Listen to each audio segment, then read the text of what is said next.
Hi అండి, welcome back to Revathi wonders. యాక్చువల్గా నేను అమెజాన్ నుంచి ఆర్డర్ పెట్టానండి రివ్యూ కోసం. ఇది కెమెరా స్టాండ్ అండి, ట్రయో కెమెరా స్టాండ్.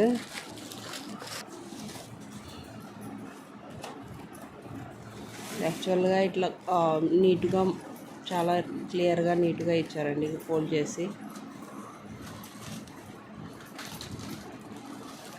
ఇది వచ్చేసి స్టాండ్, దీని లోపల ఒక హోల్డర్ ఇచ్చారు. అది హోల్డర్ అండి, ఇది స్టాండ్. ఇట్లా సెట్ చేసుకోవడానికి ఇలా ఇచ్చారు. ఇది వచ్చేసి డై అండి, దానికి అది ఫిట్ చేసుకునే దానికి డై ఇచ్చారు సైడ్. ఆ హోల్డర్ ఎలా ఫిట్ చేసుకోవాలో చూపిస్తాను. ఆ హోల్డర్ని ఎట్లా ముందు అంటే మనకి ఏ సైడ్ కావాలంటే ఆ సైడ్కి అడ్జస్ట్ చేసుకోవచ్చు అండి దీన్ని. ఇది వచ్చేసి సైడ్కి, అది మనం ఫోన్ని హోల్డ్ చేసుకోవాలంటే ఫస్ట్ ఇది హోల్డర్ అనేది ఫిక్స్ చేసుకోవాలి. ఆ హోల్డర్ ఫిక్స్ చేసిన తర్వాత మనకు ఈ పైన ఉన్న ఇది దీన్ని ఫిట్ చేసి పెట్టుకోవాలి. అది ఫిట్ చేసి పెట్టుకున్న తర్వాత ఫోన్ని ఇట్లా పెట్టుకోవచ్చు. ఓకేనా? తర్వాత ఈ పైన ఉన్న స్టిక్ ఉంది కదండి, దాన్ని కావాలంటే మనం రొటేట్ చేసుకోవచ్చు.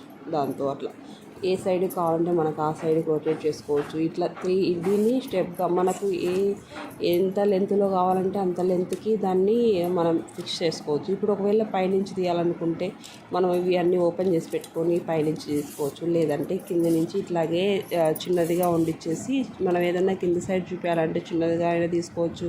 పై సైడ్న మనం ఫుల్ ఫోటో తీసుకోవాలన్నా కూడా మనకు ఫుల్ ఫ్లెడ్జ్లో పైకి వస్తుంది అనమాట. ఇది ట్రయో అయిందన కొంచెం క్లియర్గా నీట్గా ఉంటుందేమో అనిపిస్తుందండి.